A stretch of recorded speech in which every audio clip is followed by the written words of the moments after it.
Yes, sir.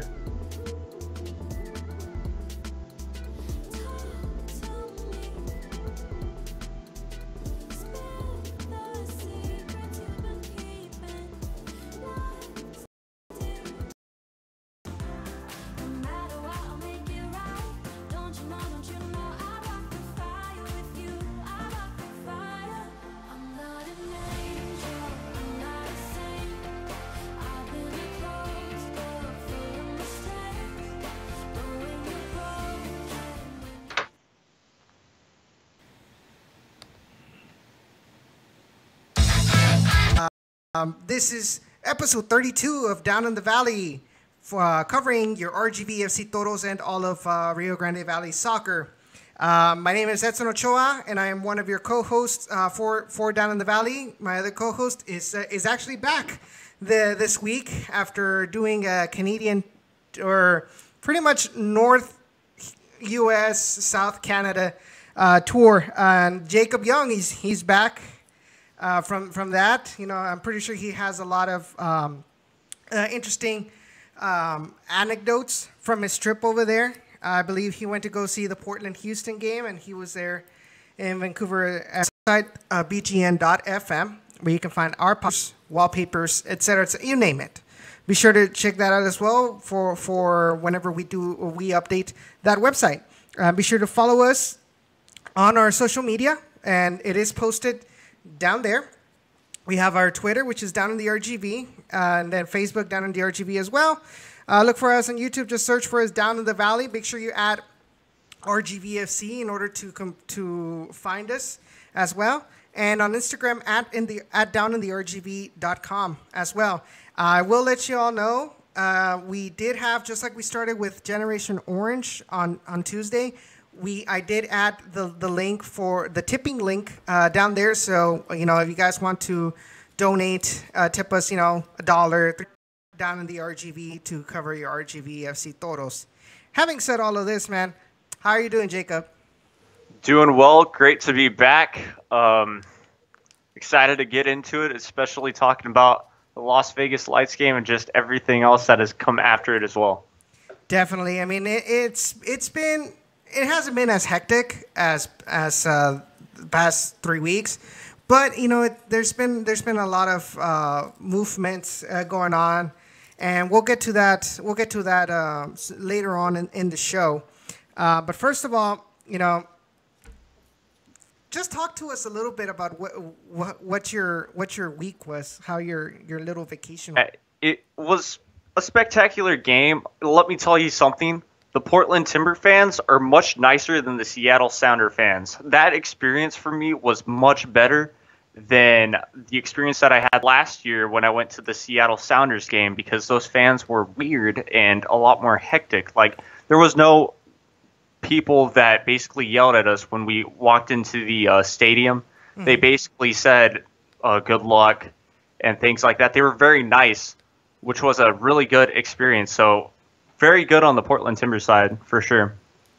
So so you mentioned, that they were nicer to visiting away fans, but as far as the atmosphere inside the stadium, you've been to both, and let's settle this once and for all. Who has the better atmosphere, Seattle or Portland?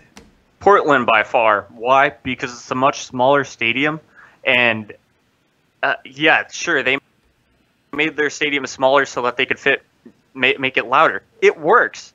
That stadium is ridiculously loud sometimes, and when they get into it, they get into it. As in, it gives you chills, especially at the start of the game. When they sing the national anthem, all the Timber Army gets into it, and they start singing, and it's like really lightly around the stadium, so it just brings chills. And especially at the end of the national anthem, they wave their scarves, which is one of the coolest things, because every single fan waves their scarf at the start of the game. And then obviously they yell "Home with the Timbers," which that's so cool. But that waving their scarf thing is epic.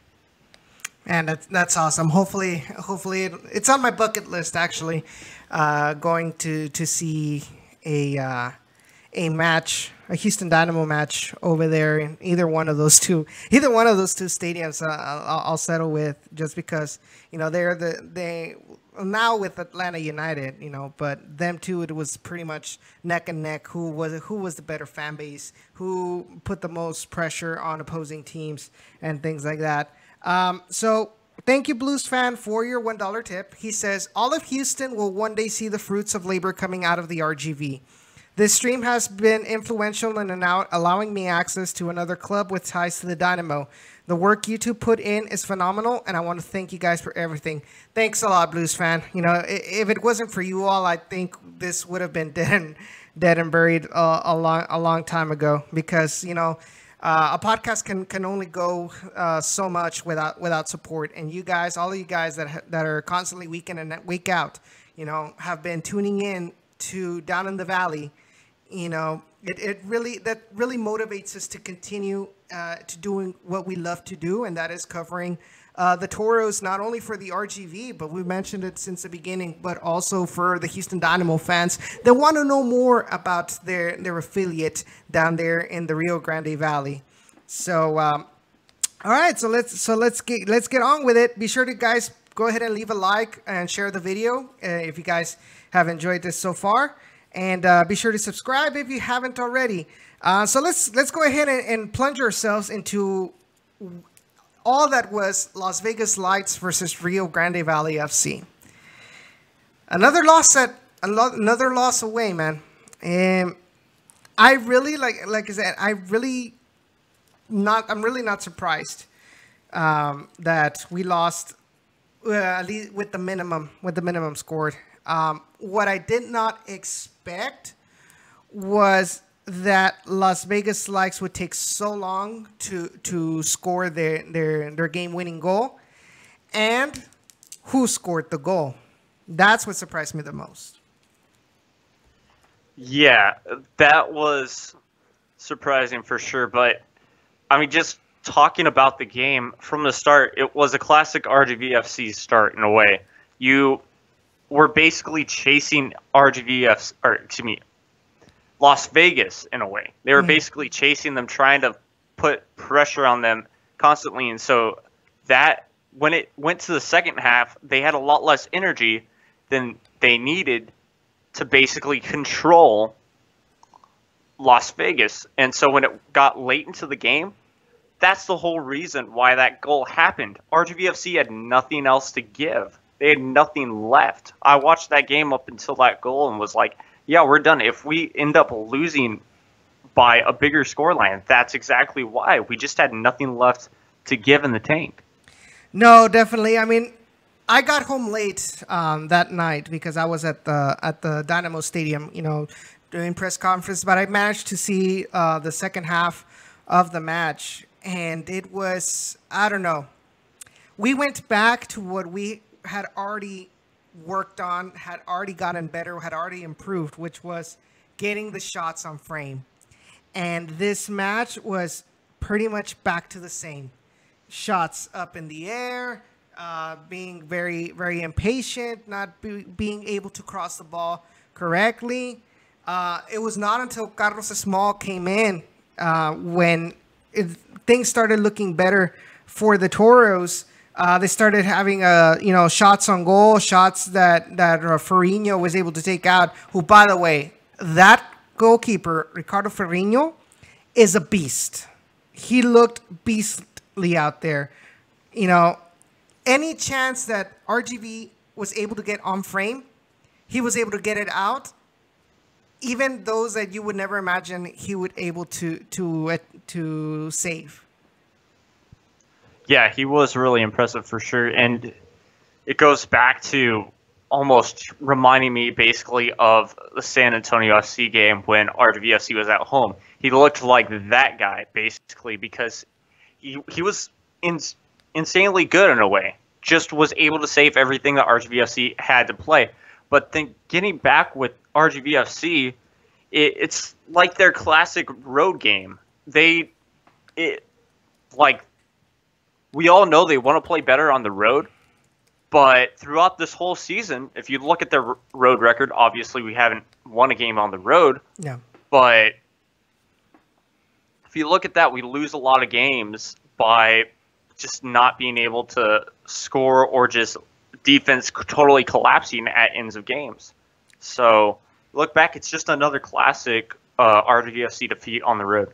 Yeah, I mean, I think that's the best way to summarize the RGVFC, the play style, how they're playing on the road, and that is not being able to get chances on goal and just one defensive mistake, one mishap, and the opposition takes advantage of it. I mean, it's looking back at that play, even Las Vegas wasn't really. They did not know what they wanted to do until because even Omar Salgado was kind of surprised that who was it? Was it Kobayashi? I think it was Kobayashi, that he went short on that free kick and is like, oh, okay, I guess I'll cross it, and then Wiki was able to get over Omar Ontiveros in order to get that shot past Nico Cordy, and then but going back, Carlos Small, once again, him and Chuy Enriquez provided that spark in the offense. But Perriño was beastly, and Aldo Quintanilla, who came in, who was the starter today, he stopped being that Aldo Quintanilla that got the attention from the Dynamo. I don't know what you think, but for me, I think he hit a really bad slump.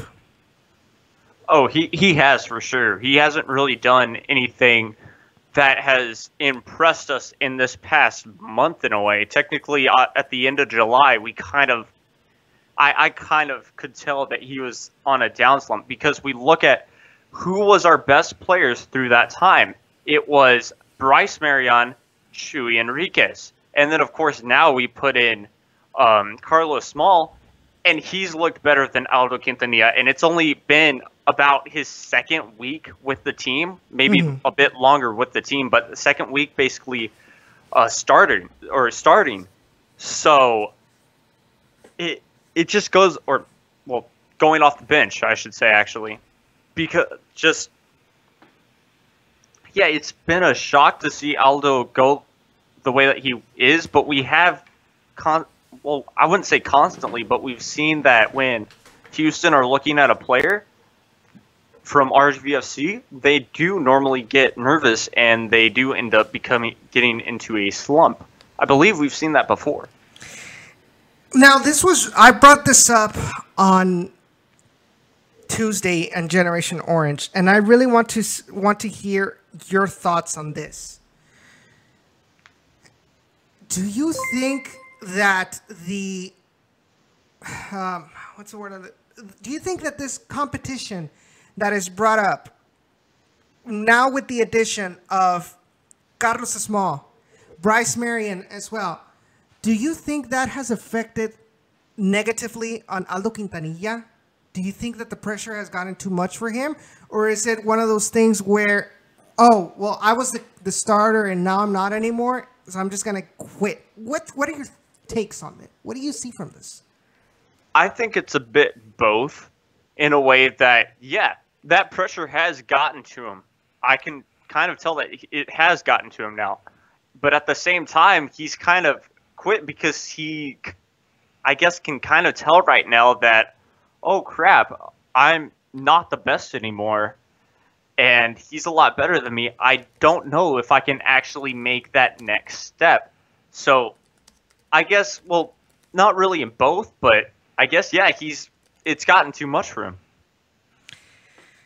And I think it's sad. It's a disappointment for me because we talked so well about Aldo Quintanilla, the effort that he would bring into the game, the mentality, and when push came to shove, he just decided to not show up. I mean, just take a look at this game.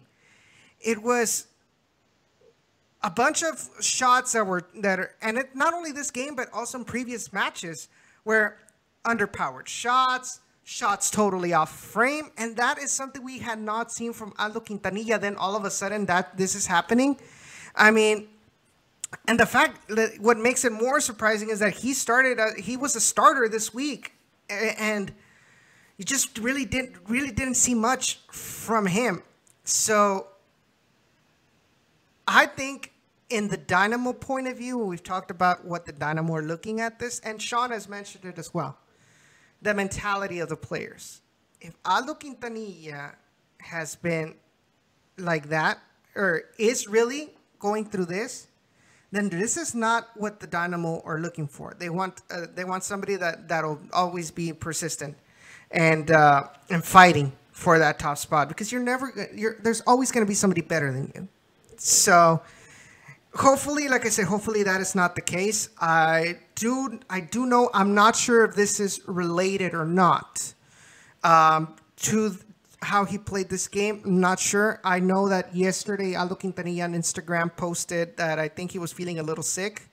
Like he took a picture of some electrolytes. Not sure if that's related. I hope you get better, Aldo. Espero que te mejores. But when you're out on the field, you gotta give it your all. At least, como like Coach has said many times, at least get the ball frame. We know you can do it, and that you're pretty much at that standard. But from the day that you played for the Dynamo and scored a brace with the Dynamo, you're held at a higher standard than maybe many other strikers back at RGVFC. Because you already have first team experience. So you know what, you have a little bit more of an idea what's expected.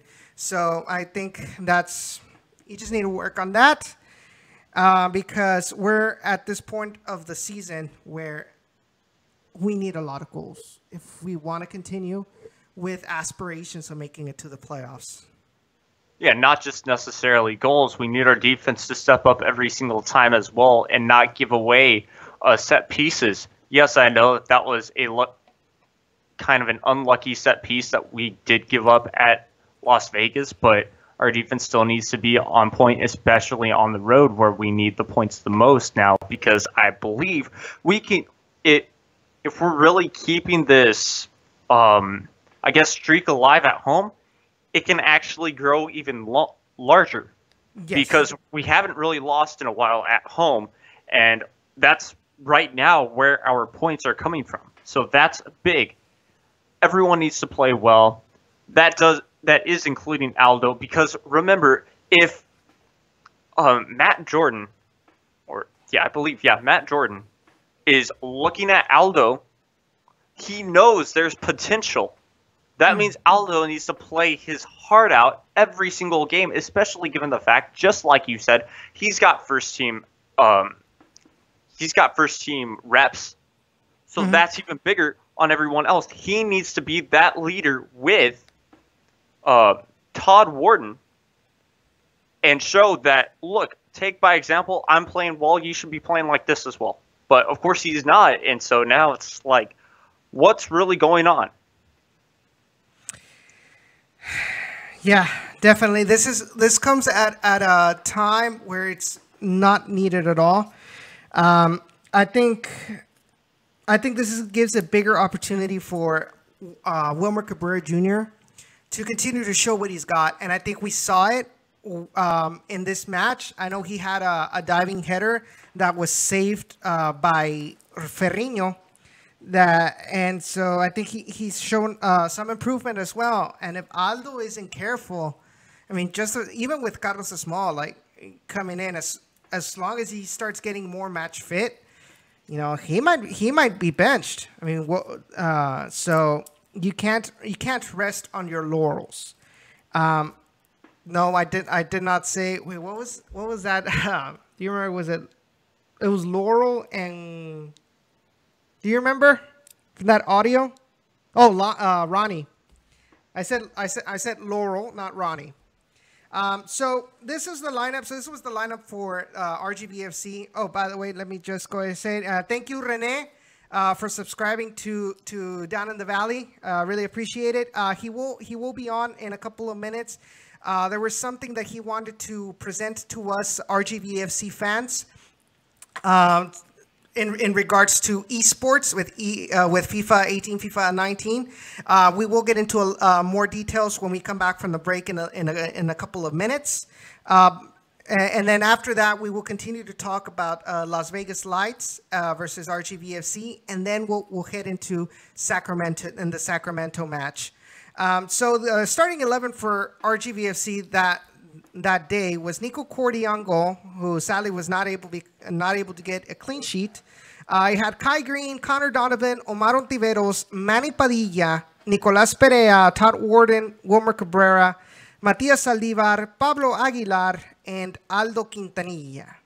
For Las Vegas Lights, you had Ricardo Ferriño, ex-Ascenso MX player, Joel Wikidios, Rodrigo Iñigo, Miguel Ángel Garduño, Christian Torres, Juan Carlos García, Daigo Kobayashi, Marco Jaime, Omar Salgado, Freddy Adu, and Samuel Ochoa.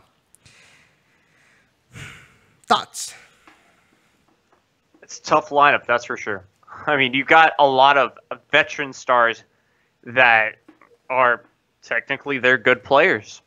Of course, you've got that one from the United States. Yes, I'm talking about Freddy Adu. That really, he's still playing in the USL, this time with Las Vegas Lights. We talked about it before when he played. He did nothing for the United States men's national team when needed, so I don't really care for that guy that much. And, of course, if you can't beat that player, especially not in his prime, who else can you beat? To be fair, I really did not see much in the play-by-play stats. I didn't really see much of Freddy Adu. In fact, he came off as a substitute. I think the biggest concern here is with the fact that Omar Salgado and Daigo Kobayashi was able to do whatever they wanted with this team.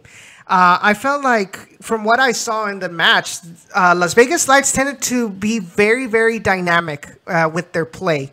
They tried to take advantage of the RGVFC coming up whenever they went to attack. And so they tried to go, I guess you can say, on the counter attack. And they had many opportunities where they could have taken advantage and scored a goal earlier in the match, whether it was, an extremely long touch or a bad pass, but they weren't able to really take advantage of these situations. But that's another thing that is kind of concerning to me is whenever RGVFC go up and attack, and if you're going up against a very dynamic team, we're more than likely going to be burned, and it's not the first time that has happened in the season. Yeah, I agree for sure. That team for sure was dynamic.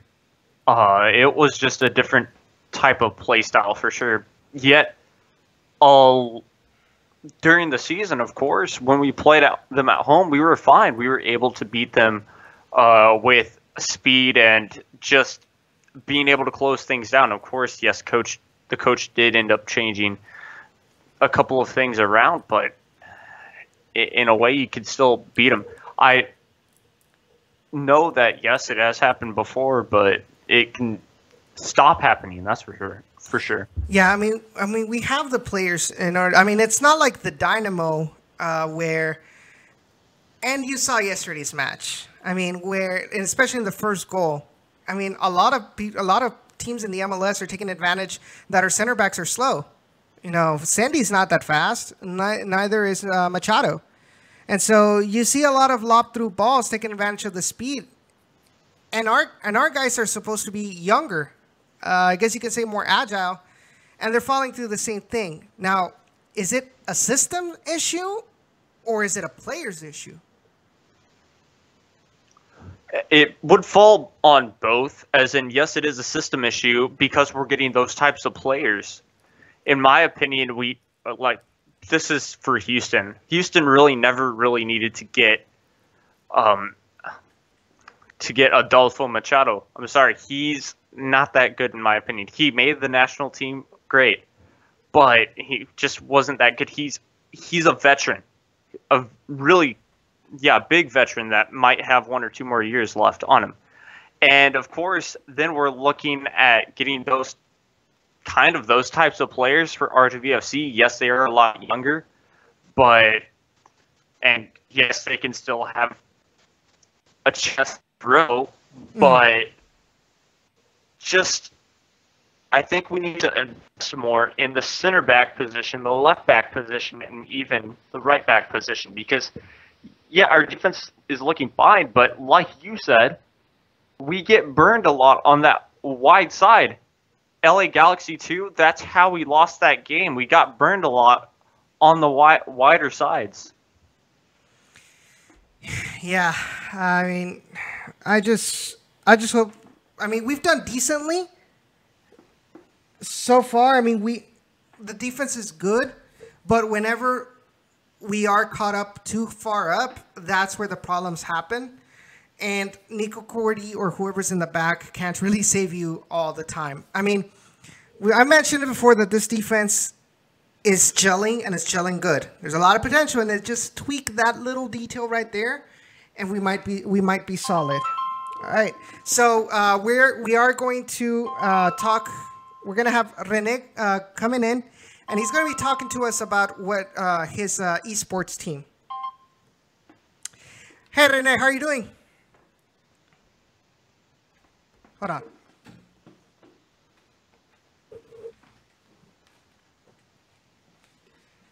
Can you hear me? No. It was working fine. Hold on. Rene, can you hear me? Let me come back.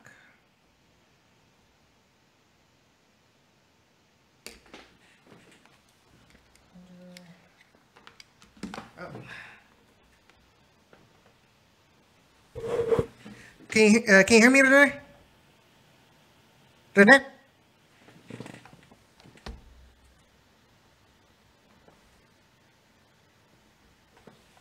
Can you hear me?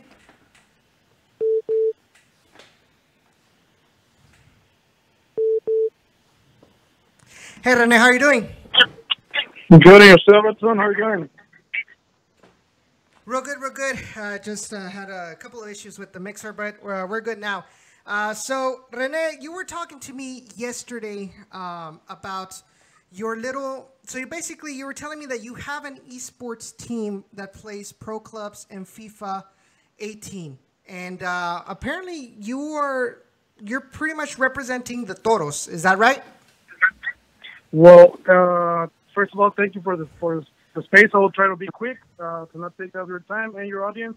But, okay, FIFA, quickly. FIFA has several mode gaming.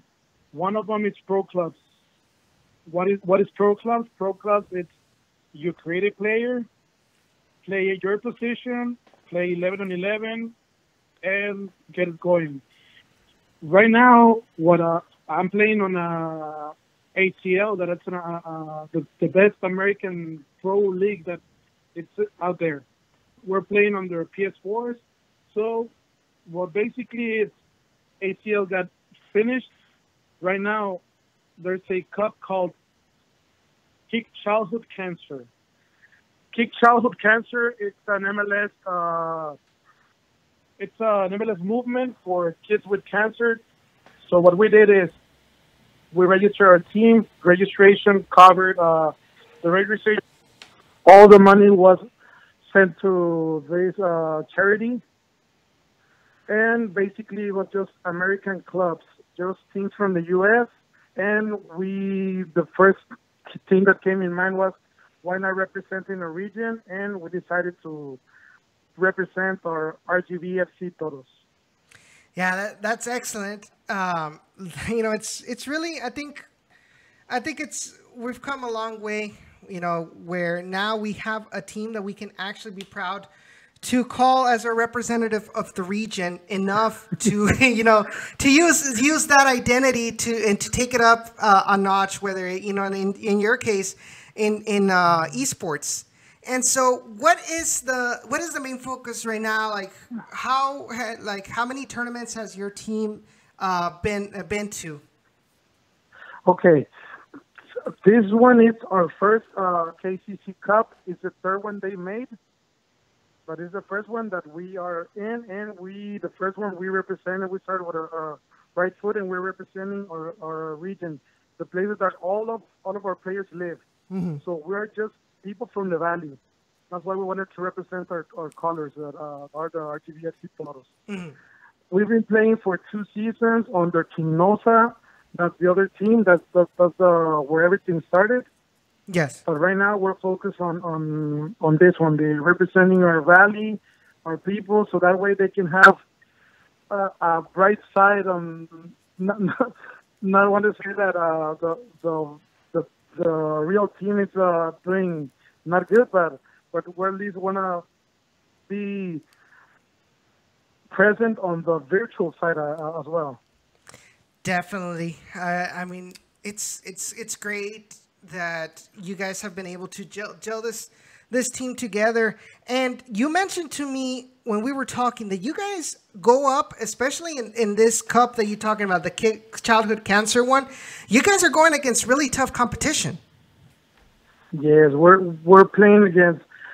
Okay, esports real quick. It's real teams having a real gaming team, a real console team, PS4 or Xbox One. Those teams are being sponsored by the real teams. Let's say VPN FC Dallas is being sponsored by FC Dallas. VPN New York Red Bulls, the same. And we can go with as many names as possible.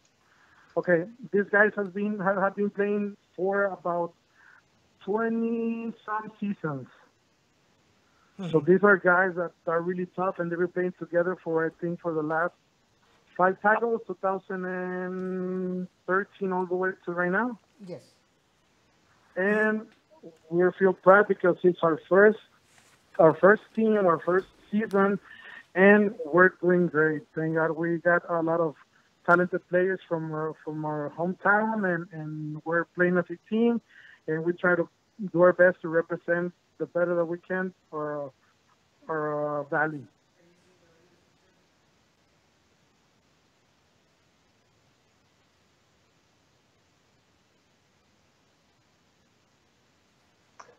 Hello?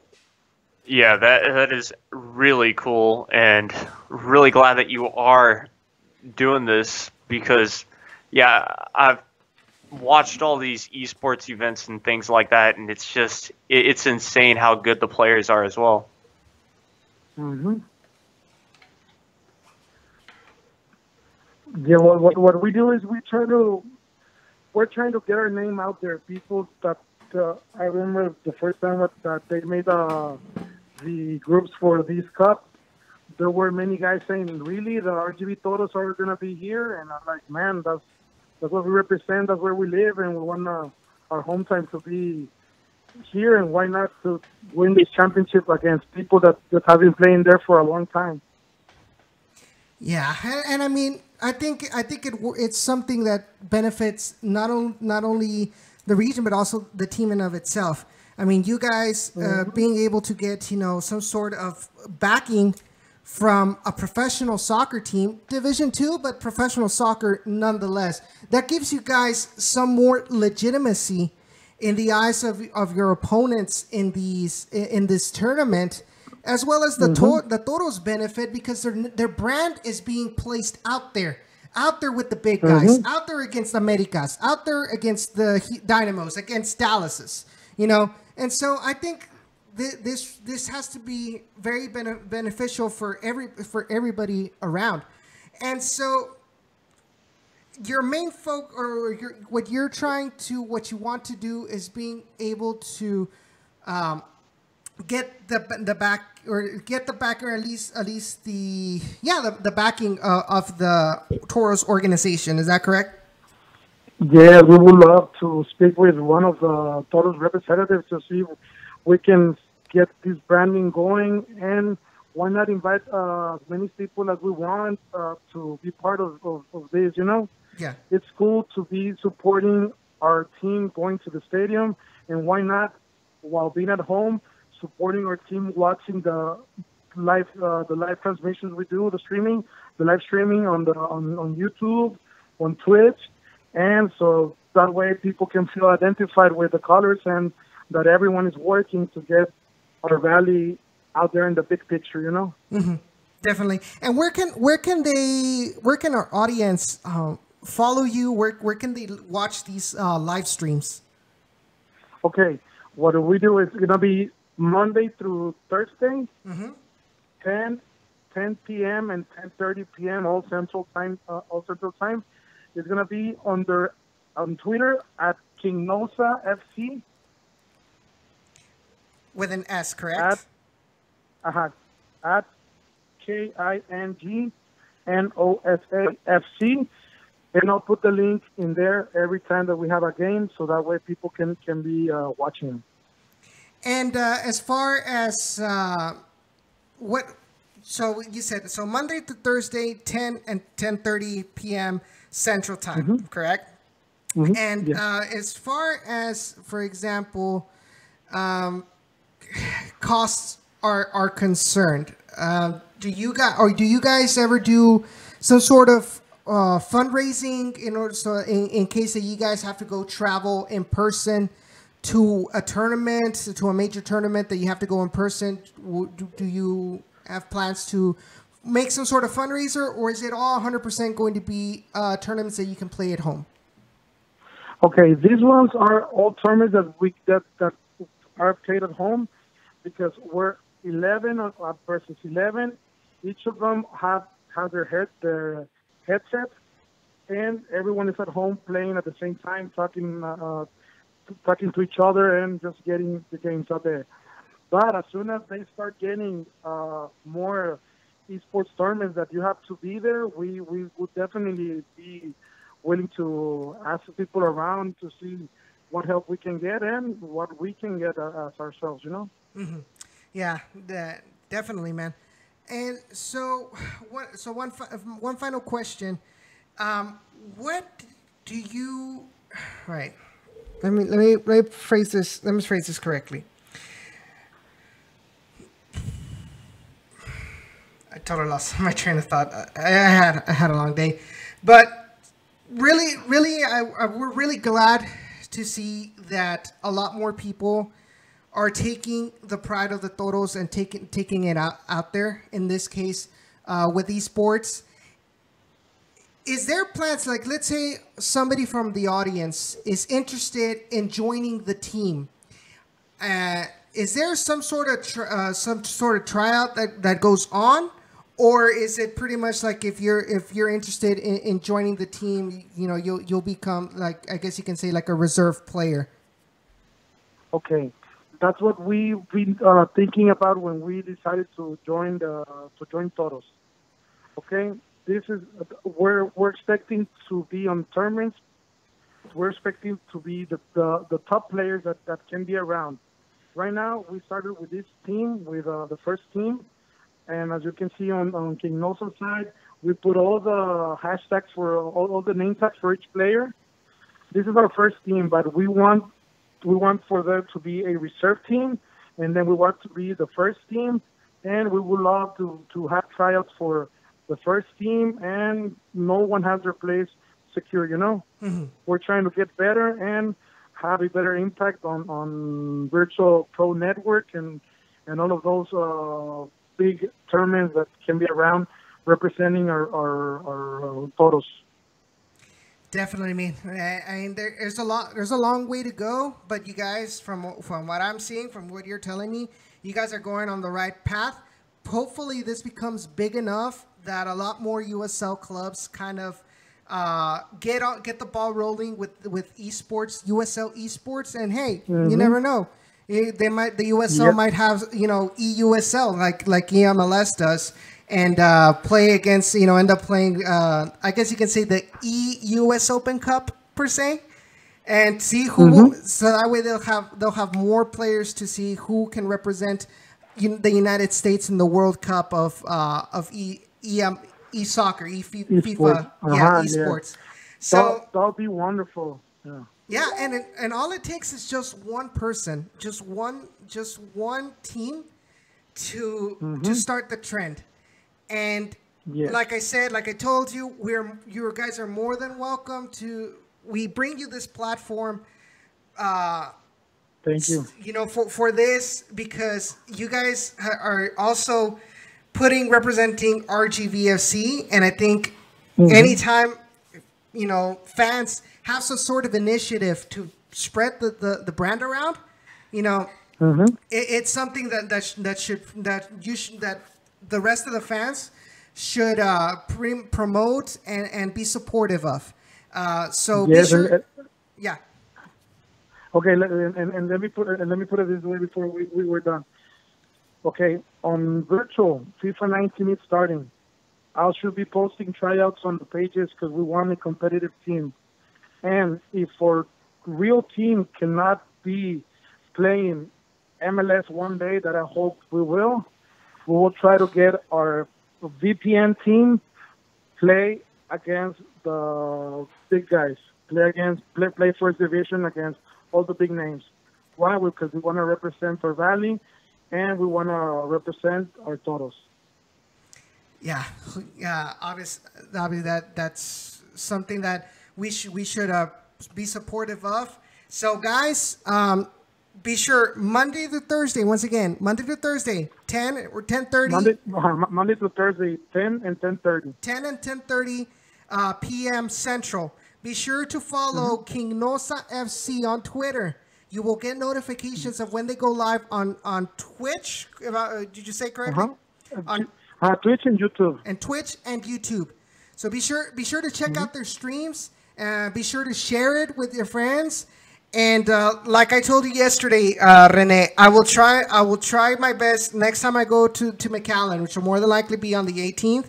I will talk, and if you want to go to the stadium, meet me there, and we'll go and talk with the marketing director of the RGVSC Toros, and hopefully we can bring you the support from the professional team that you guys really deserve.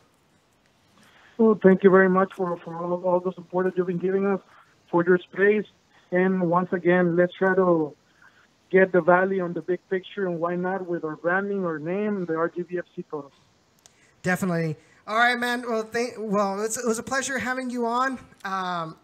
Good luck on the rest of your journey, and we will be there. We will be there. I'll be there watching today on the stream, and I'll give you all a huge shout out. And the only thing that I kind of ask you of is I was talking to Sean, who's my co-host in Generation Orange. He was telling me if you guys can get like some sort of compilation of like videos of you guys playing, that way that we can make into some sort of commercial that we can play on both shows, whether Generation Orange, which is a lot more Dynamo based, and down in the Valley, RGV based, to kind of help promote y'all's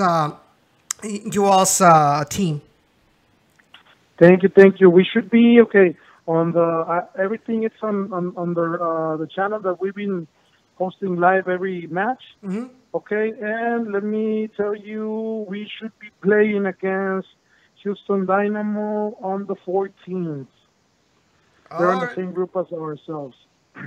All right, guys. So be sure to check that out. Even if you're gonna support the Dynamo, but at least get the views for the guys of King Nosa. Be sure to watch it on the King Nosa one, not on the Dynamo one, on the King Nosa one. That's all I ask you guys. Thank you very much. All right, Rene. Have a good night, and we'll see you over there on the 18th. All right, thank you. All right, have no a good problem. one. Thank you. You too. Goodbye. All right, guys. So that was Rene Gallegos, a personal friend of mine. He is, like I said, he is making this esports team that wants to represent the RGVFC Toros. So be sure to support it. Be sure to sub. Be sure to share whenever they go live. That's pretty much all I asked for. And yeah, like Carlos said, don't forget to sub, like, and click the bell so you can be notified when we're live and when they're live. So we're going to go on a small break right now. We should get back at the top of the hour to continue talking about RGVFC. So we'll be back in 5 minutes. Don't go away just yet. Be sure to like the video if you haven't already, share it, and subscribe to the channel.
Yeah. About what? That's a pretty cool thing. Yeah, it's a pretty cool thing. Yeah.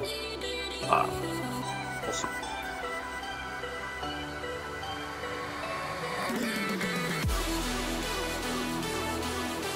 They do, of course. Though it is a struggle because it goes back to those kids are really young, a lot of the teams. So it's like, will we just have what kind of the Dynamo has, as in just one guy going on both, like just one guy playing, where it's like Ultimate Team, or will we have something bigger than that?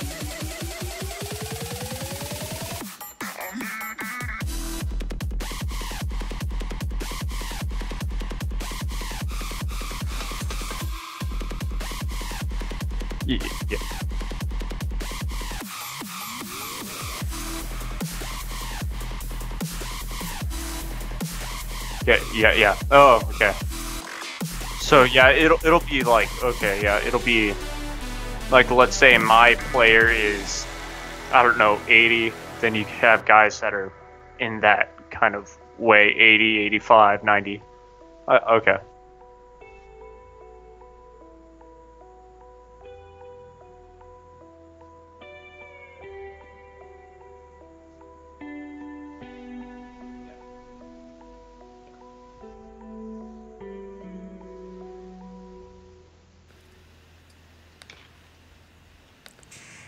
And we're back, guys. All right, Wiki Dios, you can leave now. There we go.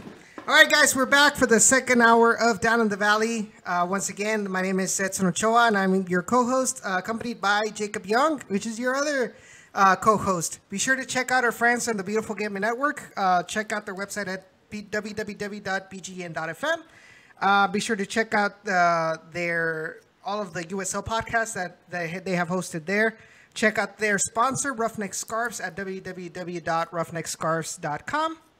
They are the official scarf supplier of MLS, USL, and NCAA. Be sure to check out our website, downintheRGV.com. And follow us on all of our social media, which is posted right down there.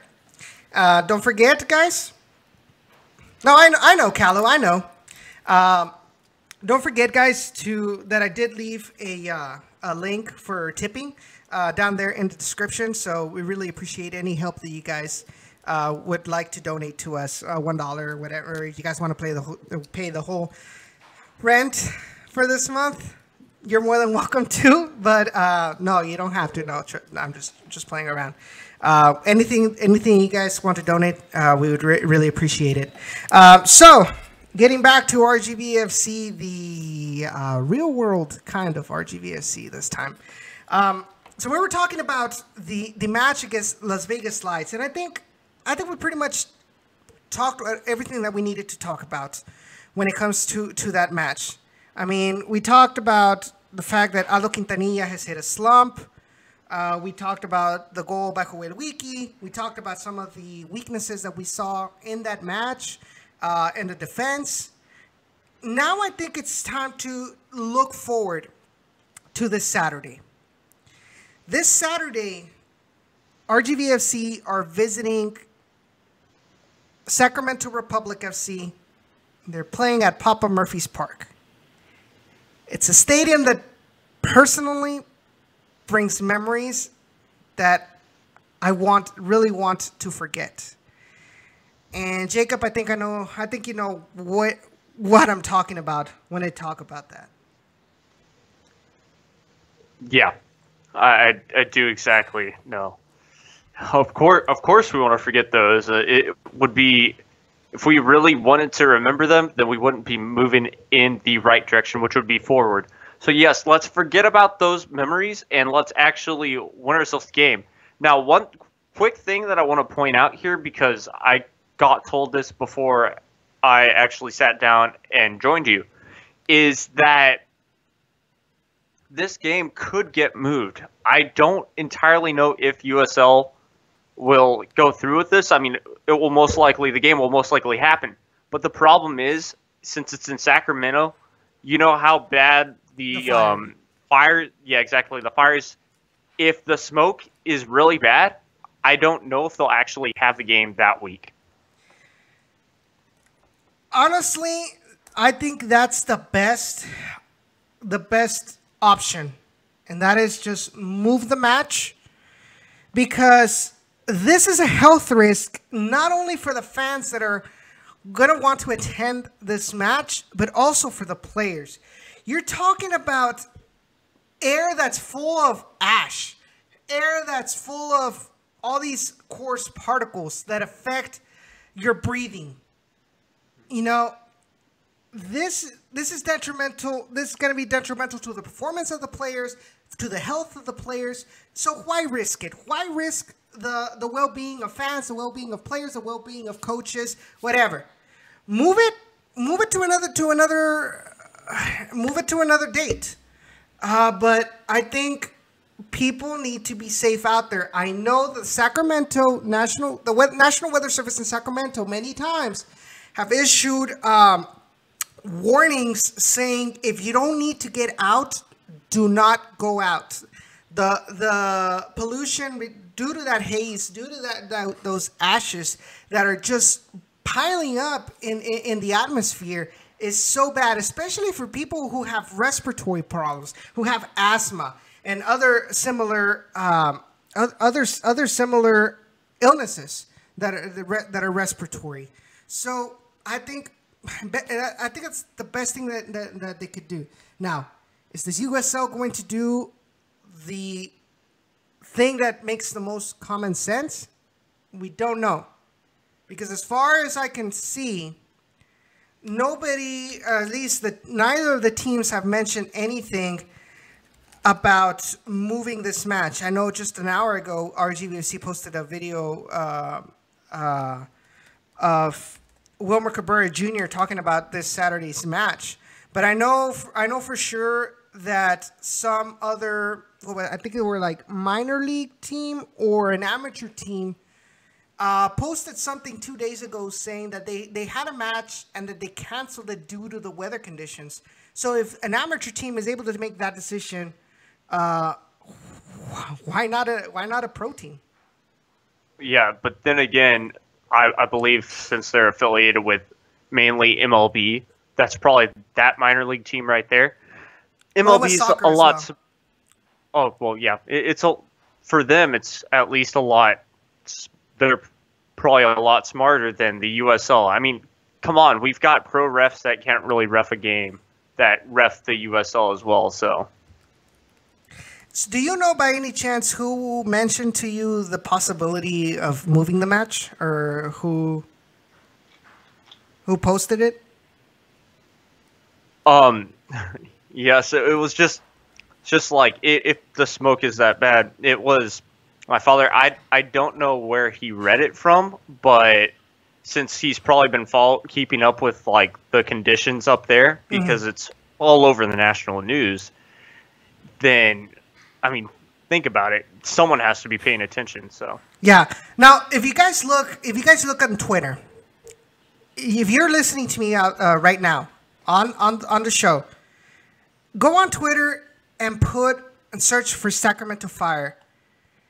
There's a lot of tweets of people saying, all of our outdoor activities are halted until this is controlled. There's actually one that says, late afternoon sun in Sacramento, red sun due to fire in Redding. That is Redding, California. Let me tell you how far, or at least if it's close to Sacramento. Redding, California to It's pretty close to Sacramento, California. It is about an hour and a half away from Sacramento. So there's a big fire in the region of Redding. And all of that smoke, all of that pollution is coming from over there to the Sacramento region. It is also imperative to know that the weather service, actually it's 2 hours away. So basically there are some meteorologists that are saying that in the next couple of days, while there is going to be more wind that'll probably carry all of this pollution away from Sacramento, that also, because of that wind, that also increments the risks of fires. So that can also increase the risk of that wildfire spreading. So this is a really delicate situation. Not only, like I said, not only for the players, but also for the fans. You're talking that you might have some Sacramento Republic fans that right now the last thing they really want to think about is soccer. Their livelihoods are at stake. Their property is at stake due to this fire. So just make the right decision. Oh, Callo just sent me something on Twitter. Just make the right decision and postpone it. Just postpone the match. I think it's going to be the best for everybody with this situation. So there's a video. Let me see. Let me see if you guys, if it has audio that you guys will be able to listen. The wildfire smoke ruining our air doesn't follow a schedule. Here's a side-by-side look at 2 recent days. This is in the Sacramento region. All right.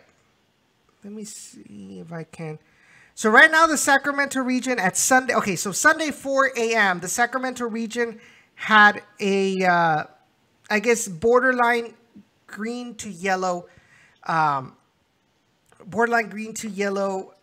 level when it came to pollution. Oh, great. Tis the first day of school, and all through the house, we're dressed for... Sorry about that, guys. I hate advertisements sometimes, and I can't really skip it. So basically what's happening is that all of this air is just getting worse for the people in Sacramento. So I mean, what else can we say? I mean, we can only say so much about it. What are your thoughts? yeah, I mean, normally I don't really keep up with California that much because given the fact that there are a lot of wildfires during this time around there, which is really sad ultimately, but I mean, it's nature there. And if it's getting that bad, I was reading around the National Weather Service of Sacramento, and they were saying evacuation shelters are in blah blah blah place, are just around town basically. Yes. That's gotta tell you something. Although of course we all know that the USL really won't necessarily care that much about it because they really just pay attention to their bigger teams, aka your Cincinnati FC or bigger games that are meant more. Yes. So Kalos puts up in the chat, he says, no one's lungs are used to smoke and ash. For sure, it needs to be moved to another location or another date. As of 3 hours ago, the fire is 51% contained. They're expecting a break in the smoke over the weekend, but the smoke is expected back Sunday. There's a small chance that they can get the game off. Well, this needs to be more than a small chance. So it says, the video says, the microscopic particles can damage your lungs and have other health impacts. To avoid air pollution, and here are the stats, be cautious about outdoor activities. Do I need to go on? No, be cautious about outdoor activities. No matter if it's going to stop, there's still going to be stuff in the air.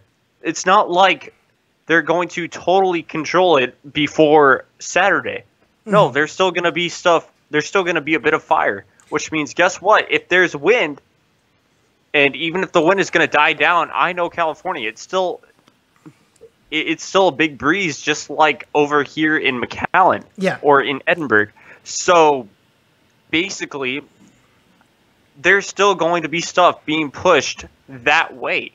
There's still going to be stuff being pushed that way, no matter what. How do you breathe? Air. Yeah, yes, exactly. You get breeze during the day, no matter what. And here's another thing, and people, you kind of have to take this into this whole aspect. Okay, all right. So let's imagine in the perfect world that by Saturday, firefighters are able to pretty much control 100% of the fire.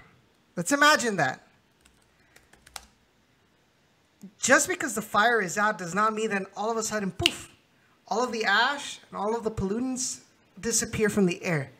All of that is going to continue to linger out in the atmosphere, especially if it reaches to levels where the upper troughs can carry it away, they carry it farther. So even, like I said, even in the most perfect situation, there's still going to be some risk for everybody out there.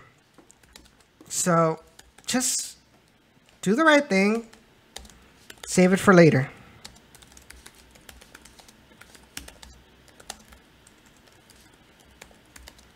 Exactly.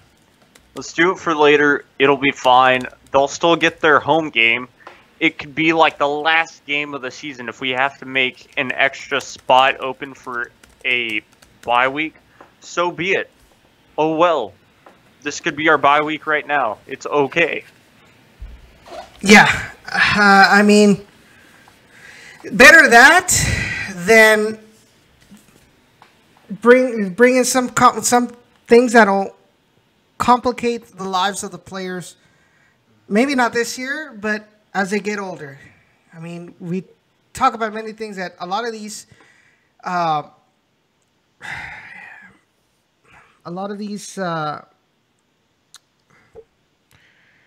illnesses that are brought by smoking or by inhaling all of this bad air, you know, this lingers on, and this is something on the long term. If anybody from USL is listening, just postpone it. I mean, there's no need to risk it. And I think it'll be better, and I think the people of Sacramento would completely understand if this was moved, to be honest. So, I know we are all waiting to see what the Toros play, but there are some things that are more important than soccer, and health. Yeah, That's really important. A lot more important than playing a soccer match. So, looks like Ray is calling us. Ray, how are you doing? Hey, good evening, Edson. How are you? Real good, man. So basically, I don't know if you were listening to the stream right now, but pretty much we're debating whether this Saturday's match between Sacramento Republic and RGVFC should be postponed. Well, I would err on the side of caution and say yes. Only because it is sad what is going on in California right now with all those forest fires going on. Mm-hmm. I would definitely postpone. But again, that's something for the USL to decide whether they would play or not. Or at least play it during the game time, during the daytime, for another date. Or just push it back another day to say like a Sunday morning where the haze isn't as bad. Mm-hmm. I mean, that would be my guess at this point. So, guys, be sure to leave us your opinions on Twitter and on the YouTube chat. What do you think? Should this match be postponed? Give us your thoughts. Should it be postponed? Should it not be postponed? What alternatives do you offer if you really want this match to happen? Or what can we do? What can we do? I really want it to happen. I would like for it to happen just the day after, like, say, I don't know, 11 a.m. their time, mm-hmm. on a Sunday morning. Well, here's the thing, and I think it all goes down. We've mentioned many times. It's all about business. And even in MLS, with torrential rainfall and thunderstorms, you ever notice, and Jacob, you probably know that. You ever notice how they always like delay it until it's like midnight, and then they'll say, "Oh yeah, this match will be postponed for the next day," and it's all about business. I mean, you already have. Even though this is with ESPN Plus, for the most part, remember, with Sacramento, they have their local broadcast of the game. So you're talking about airtime that they've already prepared for, that they've already financed, they've already planned to have in order to accommodate this game. And then all of a sudden, if it gets postponed or if it gets moved to the next day, they're going to have to scramble and try to accommodate that match in scheduling that has already been prepared beforehand for that day. So I see the complication on the business side, why the USL may be reluctant to make the change. But like I said, these are things that are bigger than the money. But then again, we live in the United States, where it's all about the money. Yeah, I mean, at this point, RGV has either already traveled out of the valley to get themselves to Sacramento, or perhaps who knows what the itinerary is, whether it was to leave today. Oh boy, that is a little risky, because knowing that there's no direct flights to Sacramento, mm-hmm. The best possible way would be to get to Nevada and then probably bus to Sacramento. Yeah. Just from a logistics standpoint, and just because of the bad weather that's involved right now. Mm-hmm. Yeah, it's. I mean, it's going to be a bad business all around, regardless. Yeah. I don't know. I just think the USL might be looked upon in a bad light if they decide to go ahead and continue playing this match in the conditions that are happening right now. At least in my eyes, I'd be a little disappointed that they cared more about the money, they cared more about this than the well-being of the players. Because after all, who is the one that brings in the money? Who is the one that it's the product and the pitch, and the players, the coaches, the fans who pay the money to go to the stadiums.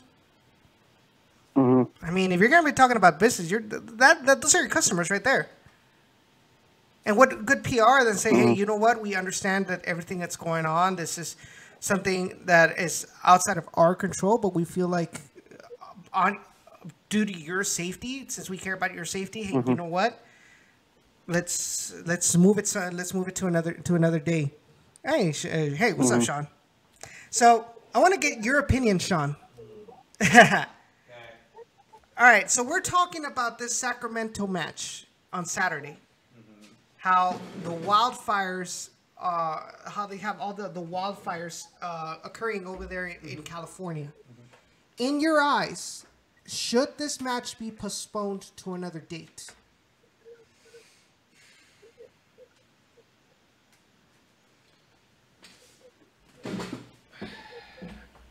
You're muted. Okay.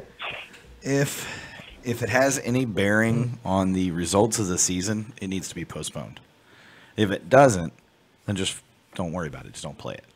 But if it's going to have any bearing on either of these teams' end of the season, which it seems like it could have a bearing for RGV, it needs to be played in better playing conditions. Especially Sacramento, since they're in second place right now. Well, I mean, even disregarding that, I suspect you'll find at the end of the season this one match won't make or break Sacramento either way. But I do suspect that this match, in light of where RGV is and how little room for error they have, I have a feeling this match would bear heavily upon the end of their season. And to expect players, forgetting player safety for a minute, but just to expect players to play in that and to have a good match, it's no different than if players are playing in 90, 100-degree heat on turf and expecting them to go 90 without a water break. Yeah. Are they going to have oxygen breaks in the middle of this? I mean, what's the next, that's the way I kind of look at it. They don't want, if it's supposed to be for player safety, then you need to be taking breaks or whatever to allow the players a chance to catch their breath, because it's not healthy breathing in that much ash. It's not. But I mean, on the flip side, we've seen matches attempt to be played in standing water on the pitch. We've seen matches played in inches of snow. I'm harkening back to U.S. versus Costa Rica in Denver. We've seen matches played in various conditions. We've seen matches played in 20 to 30 mile per hour wind gusts. I've seen instances where matches were played, professional matches, where it was so windy the goalkeeper would kick the ball and have a chance of it actually going back into their own goal if they weren't careful. So, I think if you take everything into account, if the league really cared about what was, if the league really cared and it wasn't just about trying to get this match in, they would postpone it. It's not going to affect their total schedule of the season. What it would probably do, though, is force Sacramento in Rio Grande to have 3 matches in a week instead of their normal schedule. The problem with that is you also have to think about the number of limited USL officials. And, if the USL officials, if you don't have the available USL officials to officiate that extra match in that week, that's a problem. And you certainly don't want them pulling from the college ranks or the high school ranks, because as hard as it is to believe, that actually would be a regression, not an increase in not an improvement. So if it was me, if I was Gerson, if I was Sacramento, if I was Alonso Cantu, I would be calling the league office and saying, look, this is not healthy for our players. It's not healthy for the fans. It's not a good environment to play in right now. Offer to maybe, if the USL wants to, move it to a neutral site stadium that's away from Sacramento, and just, Sacramento will be willing to. I mean, it sucks for Sacramento, but as a fan who's watched the Houston Texans play extra games on the road as a result of a hurricane, when it wasn't Harvey, it was Ike, that ripped their stadium roof to shreds. I understand the whole relocation for a match or two makes a big difference, but at the same time, sometimes you have to do what you have to do. And look at the Astros with Harvey. Absolutely, they had to play where was in Texas. They played it. Well, they played in Tampa, but they also played at the Arlington match. Should have been moved, or games should have been moved, but they weren't moved. Yeah. But yeah, they played in Tampa for a week or two extra, just so they could play their home matches. And they certainly weren't the home team by any stretch of the imagination.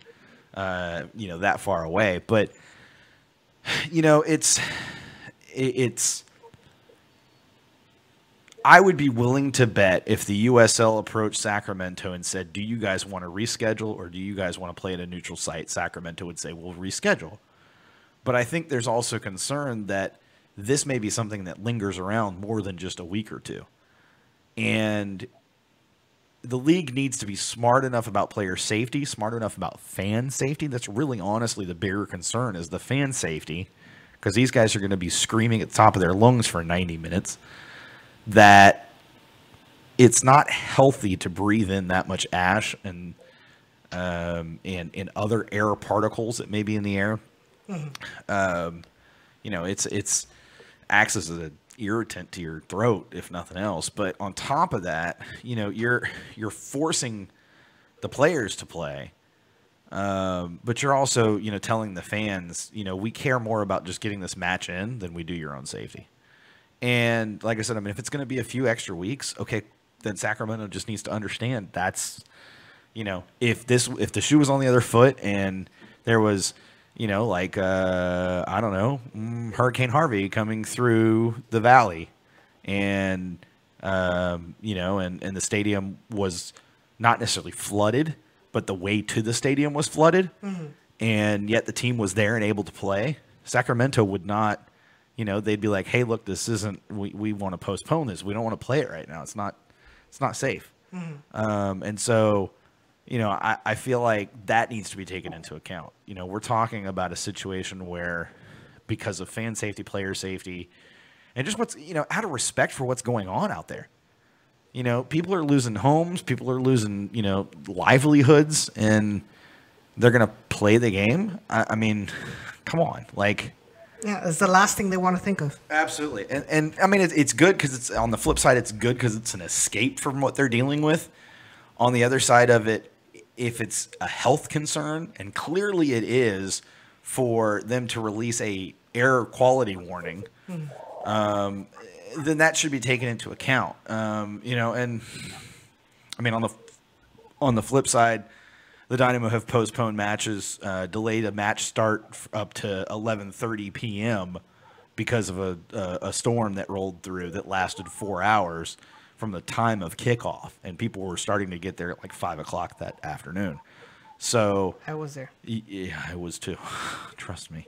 So I've seen instances where the Dynamo have actually had to cancel a match or reschedule a match at 11:30 because they knew they weren't going to be able to play it.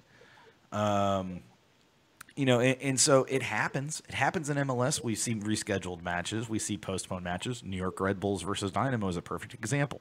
That's going to have to be rescheduled. Why can't USL do the same thing? And just play each match by ear, see what the air quality is like, and if it's enough to warrant a warning from, essentially from the weather board, then that's enough to warrant not playing the match and not subjecting fans and players to unsafe conditions. As simple as that. Yeah. Sorry, I ranted. You got me going. Nah, it's all right. I think the fans, need to understand that this is a big issue. That even though this isn't affecting us directly, like the people of the Valley, the people of Houston, it's not affecting us directly. The fact is, you got our players that are representing us going over there to these conditions. Sacramento fans are living it day in and day out these past couple of days. Absolutely. And we have to be more willing to understand them, get in their shoes. Well, yeah, exactly. I mean, if there were wildfires going on in the valley right now. Oh God, I wouldn't be here. I'd be over there. Well, but that's what I'm saying, right? Like, Yeah. if the shoe was literally on the other foot, if there were wildfires, brush fires blowing through the farmlands out there, they wouldn't want to. RGV fans would not want the game to go on, regardless of air quality. But if it's affecting, the community in that type of way, they're not going to want the match to be played. They'd want it postponed or rescheduled. And so, that's it. Just comes down to put the shoe on the other foot, put yourself in their position, and think about it. If everything you're dealing with is that overwhelming, be the bigger side and say, look, we definitely want to postpone this or reschedule this for your benefit. It's not for us, it's for your benefit. We would have played it, but we don't want to put you in that position where you either have to forfeit the match or play it in suboptimal dangerous conditions. Suboptimal conditions. And here's the thought process behind that. Have enough belief in yourself, enough confidence in yourself that if you do have to postpone it, if you play it in prime conditions and normal conditions out in Sacramento, have the belief that you're still good enough to beat them either way. If you believe you can beat them either way, it shouldn't matter if you have to reschedule. But it also depends on what kind of dates they came up with. But there's the Astros versus Rangers series was a perfect example of this because it was during Harvey or right after Harvey. And the Astros wanted the Rangers to reschedule the series to play. So there's a home and away in the season, and they wanted them to swap the home and away series so that the Rangers would have where the Astros would have had it, the Rangers would have had it, and then the Astros would have had when the Rangers had it. So it would have just been swapped, same number of games in each stadium, just different times of the season. And the Rangers said no, and they said, and this was stupid, but they said it because they didn't want to inconvenience their season ticket holders. Oh yeah. And you remember all the flack they got for that because it's like, oh yeah, what about the inconvenienced Harvey, victims that are sitting here with their houses flooded, that are, people are dying in the streets, and you're going to tell me that you're concerned about inconveniencing your season ticket holders? Like, come on, get off your damn high horse. This is not what this is about. And so I view it the same way. RGV needs to step up and say, if you guys are willing to reschedule, I don't think there's probably not another Sacramento match in RGV this season. But if there is, why not just swap that series and play this one in RGV and the next one in Sacramento? It does nothing to change the season. You're still playing the same game either way. But I think the only problem that if there is a time where Sacramento, and that's what I'm checking right now, if Sacramento actually comes over here, which they do not. Yeah. This is the only match that we have left because we already played against them at home. That's what it was. Okay. 2-2. Yeah. And this was in the second game of the season. Yeah. They came over here, so now it's our turn to play over there. Absolutely. Now what can be done? Okay, maybe, but the thing is, it's kind of a little bit too much of a short notice. Yeah. Well, but that's the thing, right? It's not like they could play it at Real Monarchs. Yeah, they could play it somewhere close. It's still a neutral site stadium. I mean, it sucks because they lose the home field advantage in this case. And I get it and I understand it because, like I said, I mean, the Astros dealt with the same thing. But on the flip side of it, I mean, it's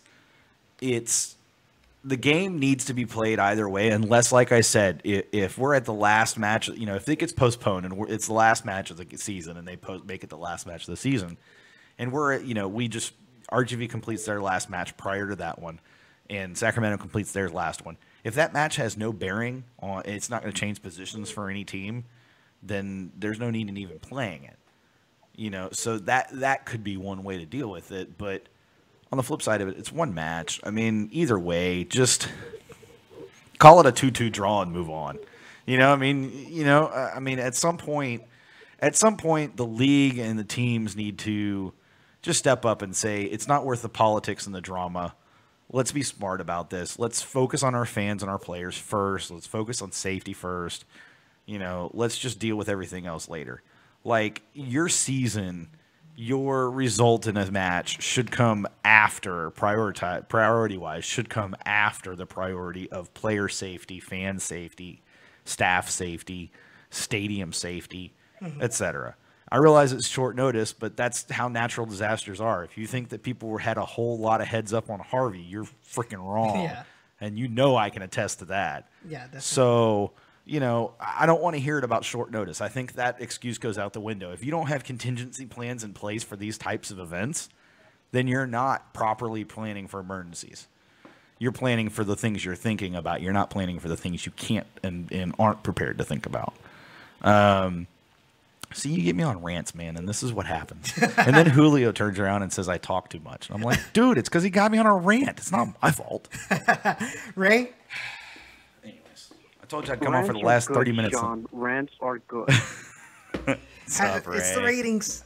Brings the ratings. Is that what it is? Well, unless Sean puts Edson on mute, then that kind of doesn't help the cause there a little bit. Ouch, man. That was harsh. Dude, I want to give you I want to give you an air high five because that was that do you need some aloe vera for that burn, Edson? I'm done. Guys, this is it. This is it. Hold up. I got you, Cesar. Ray, watch this. No Generation Orange. It's done. We're good. All right, so this is the new Down in the Valley. Your host, Sean Ringrose, Jacob. So, anyways, what else is going on RGV, Jake? I'm just kidding. Edson's coming back. Yeah. Never give Sean control over the mixer board. I'm here. You got me 30 minutes. This is Down in the Valley, so. Sorry, guys. Well, first announcement I want to make, and I want to thank our guest from last week, Mr. Boldenhorn's Dino Theory guy, Mr. Carson Merck. Carson Merck has given me the opportunity to be a member of the Beautiful Game Network written style. Yes. Nice. So that was one of the announcements that I wanted to make. So I have to thank him for the opportunity. And my first writing assignment will be in the next home match when the Toros host Oklahoma City. Nice, dude. That's excellent. Congratulations, my good friend. Well deserved. Well deserved. No, I wouldn't go that far. Thank you. I'm just kidding, Ray. Just kidding. Wow, everybody's like burning. No. He started the fire. I'm just stoking the fire now. Let's not talk about fire. Oh man, that was a bad choice of words. Oh, I'm sorry, Sacramento fans. Oh man, you just lost every Sacramento viewer you had. Two of them. But yeah, congratulations, man. So. Thank you. And then you also sent me an email a couple days ago regarding the Barracudas. Is that correct? Yes, that is correct. They are going to initiate tryouts for the upcoming season for starting September 8th and 9th, which is a Saturday-Sunday thing. Tryouts begin promptly at 10 a.m. over at the Barracuda Sports Complex over on Boca Chica Boulevard and Indianapolis and California Road in Brownsville. Mm-hmm. Cost of tryouts is $25. Barracuda's front office will be there to evaluate players, and one of the former assistant coaches will also be there and present to evaluate all talent that comes in and tries out. Participants will get T-shirts for coming over to participate in this tryout. The players are responsible for bringing in their own soccer attire, preferably no cleats, indoor shoes preferred. Water will be provided, and just be ready to rock and roll for as long as the team needs to take to evaluate each and every single one of those prospects. And one of the things that I see here in the email, and it's interesting to point out, because this this kind of goes to show that the organization is trying to also change some things for the better for the Barracudas. And he says, Oscar Rubalcaba Jr., the team general manager, stated last season was not our best. There will be plenty of changes and surprises for our fans this season. The club will be having jersey teases and giveaways throughout our social media platforms. Yeah, one of the things that I'll privy you on the insight that I've had with him was that I have seen several concepts in which he told me to leave the phone out of the office, so pretty much I couldn't take any snapshots of any of the prototype jerseys. The only thing I can reveal is that they're going to be made by a Little Sport out of New York. Two of the teams that a Little Sport sponsors is the El Paso Coyotes, which is a member of the MASL, and W Connection of Trinidad and Tobago. Now, you may know W Connection from Trinidad and Tobago from CONCACAF Champions League action a few years back when they nearly pulled off a big upset in the Champions League of the CONCACAF. They were drawn in the same group as the Dynamo back. That was how far back that was. That was back when the Dynamo actually made CCL on a regular basis. It's been a while. Yes. Yeah, so that's where you know that team from. So that's going to be our primary jersey what was the name provider again? for this year. Eletto. E-L-E-T-T-O. Eletto. It's like Lotto with an E and an A at the beginning. Oh, okay. Yeah, they look really good.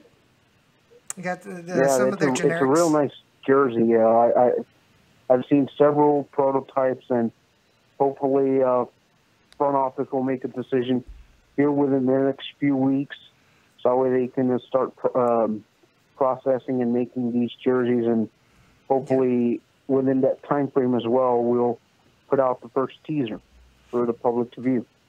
Yeah, because I'm looking at one of their generics, and it's really nice. Yeah, their generic stuff is really good. But when it comes down to customizing uniforms, believe me, they are a hands-on company. They work with all sorts of designs. My question to you is, have you received any information as to whether these jerseys will be available for sale to the public? Yes, they will be available to the public. The team is planning to ordering at a minimum 50 jerseys for the public to buy for now. We're going to start off with a small quantity, and then we'll, as they sell along, if there's popularity on them, we'll order more and more as the season progresses. We're going to start off with a small batch, and then if sales go well, we will put them up for sale. And that's really good to hear. And is there a specific time frame where they're going to be starting to tease the jerseys? Maybe a month from now, or maybe October? No, it's a little early only because they're still in the final stages of finishing up the concept model that they want to build, because they have sent us several concepts, and we like all the concepts.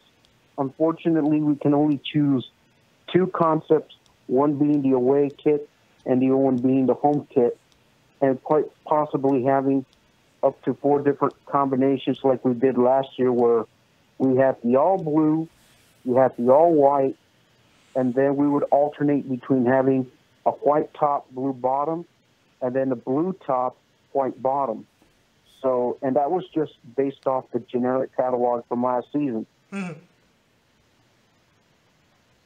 Yeah. So. And I'm pretty sure, and I will say this much: during these last few weeks, while I've been out there and cleaning up the offices, let's just say I ran into a Vicente Matias Buoso jersey. So he's staying. And I have it stashed away. So I'm not going to confirm or deny that information. No comment. But let's just say that there's Yeah, I'm going to give you the Gerson comment. No comment. No comment. Yeah, I'm going to give you the Gerson Just need to get a treatment. No soundbite comment. of that, by the way. No comment. I think I still have it. I still have that. Put it on your soundboard. Yeah. No comment. Yeah, I have that audio clip on my computer.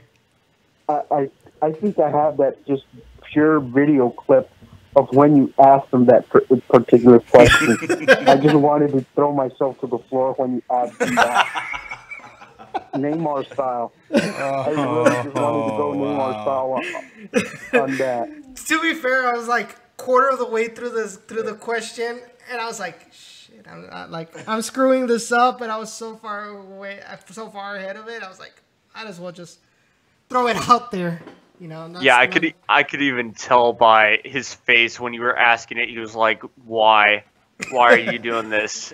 Because I knew no comment was going to be the answer. To be fair, that's what that's something that made me made me learn. It's a learning experience, and I think Jerson is one of those type of coaches who understands that. And so he was, especially when you're in the lower league. I mean, it's different if you're in Major League Soccer. I mean, you're still going to get them. I mean, you can attest to that. There's still stupid reporters out there that are going to ask stupid questions. like the guys like, so when they played with the Parley shirts, then the guy's like, okay, so we won 5-0 with this. Are we going to see these play again? Yeah, can we play with these all the time? It's like, and then Coach Cabrera is like, no, our colors will always be orange. Yeah, it's the best response for that, though. Let's be real.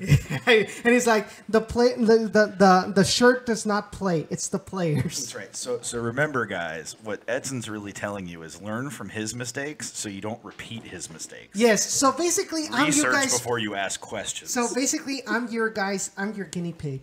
Sure, we'll call it that. All right, guys. Comedy Hour sponsored by Sean Ringrose.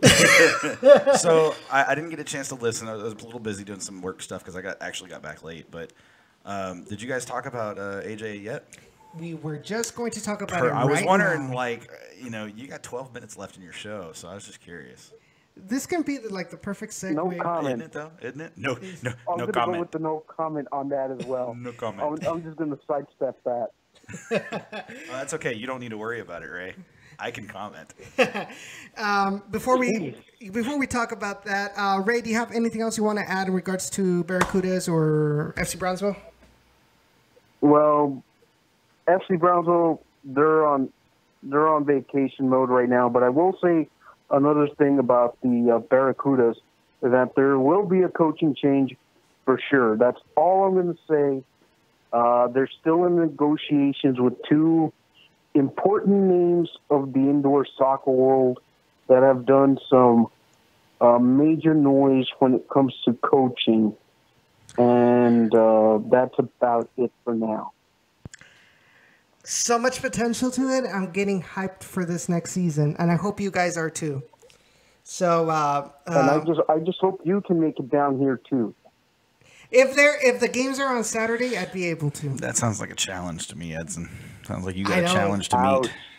I'm telling you, man. Ouch. You guys have no pity on my own show. You run out of aloe vera out there by any chance? It's okay, guys. There's a Walgreens and a CVS like a block away from the apartments. Isn't that the greatest thing ever to have a CVS that close? Yeah. Oh wait, I forgot they close at 9:00. Darn. Oh well, there's the. Yeah. That's the only thing I don't like. They close super early for the CVS and Walgreens, but all right, that's whatever. All right, guys. All right, so let's get on with the piece of major news you can say that involves not only RGVFC but also the Houston Dynamo, and it's something that a lot of people have been waiting for a long time. I'm talking about before last year's MLS season ended. Independence? I'm talking about the Dynamo here, not RGV. Sorry, people have been waiting a long time. I'm just throwing out ideas here. You know what's funny though? It's like you said it with such such confidence of yourself, like you were just waiting for the moment to just. You notice I let you go on about it for a minute while I'm just sitting here like this is gonna be the greatest thing ever when I get to throw this one out. I digress. So this is something a lot of people have been waiting for, and that is the return of AJ De La Garza to the pitch. And Sean, you can't let me lie, but a lot of people have been anxiously waiting for his return. Well, especially during the period of time where our starting right back was Adolfo Machado, or our starting right back was Kevin Garcia. I was initially concerned. No, right back, he's fine. Winger's fine. Mm-hmm. I've got no problem with either of them starting at right back. But when I've got to start Machado or Kevin Garcia at right back, I'm just grimacing.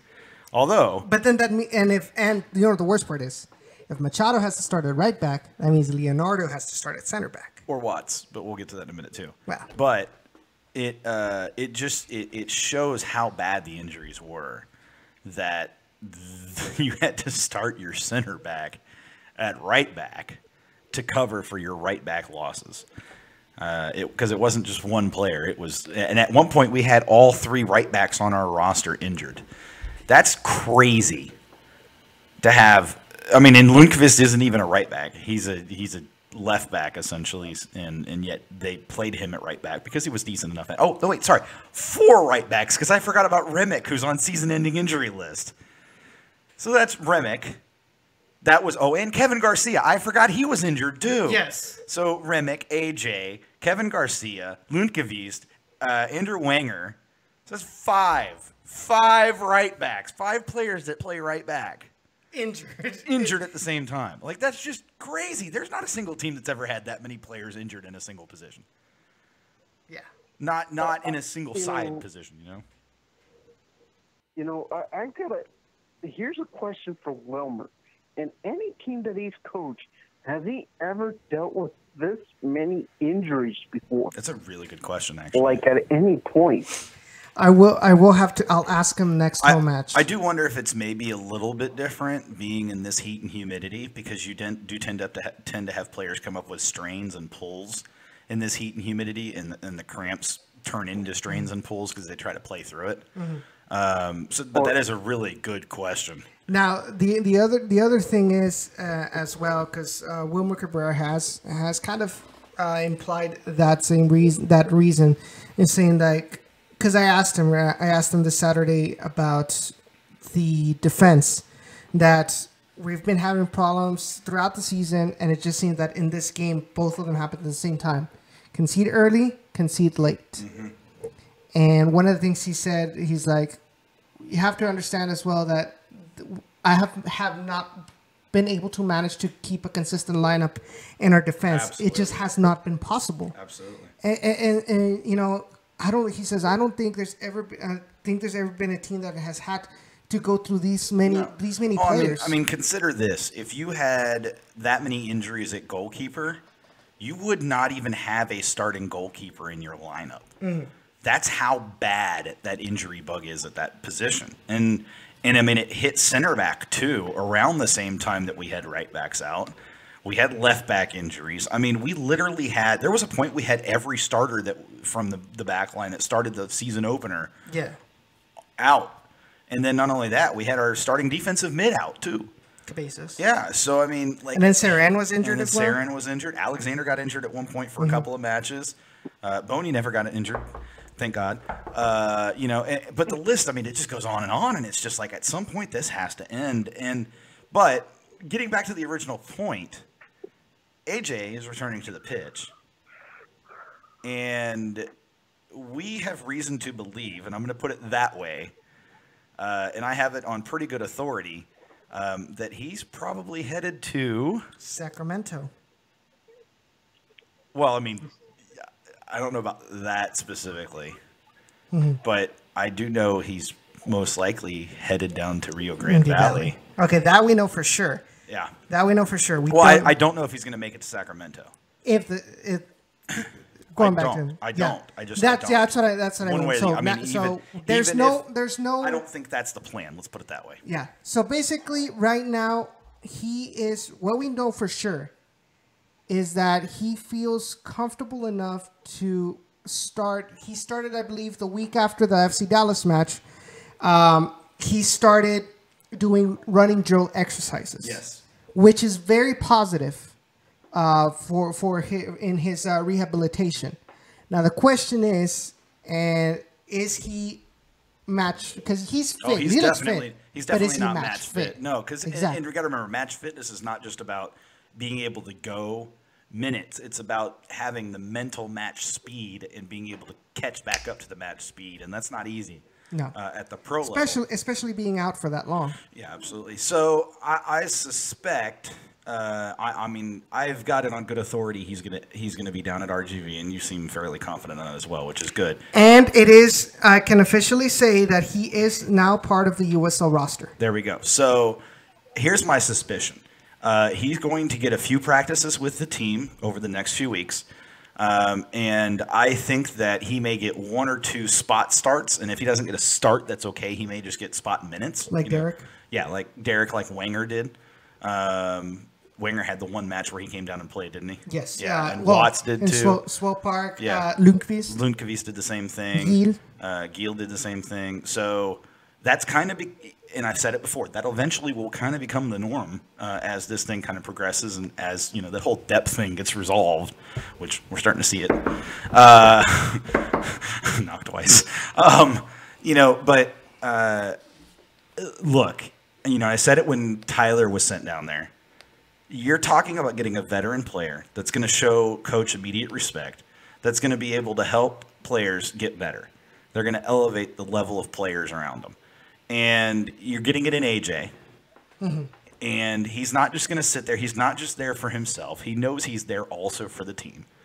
And he's the type of guy that I honestly feel like Gerson may be able to even, maybe even able to get him to kind of on the pitch coach for him, in a way where certain players may not be listening to what he has to say to them. And AJ may be like, get your crap together type thing. Like AJ's not going to take anybody's crap. And there's not a player on that pitch that's going to be able to say, well, I know better than you.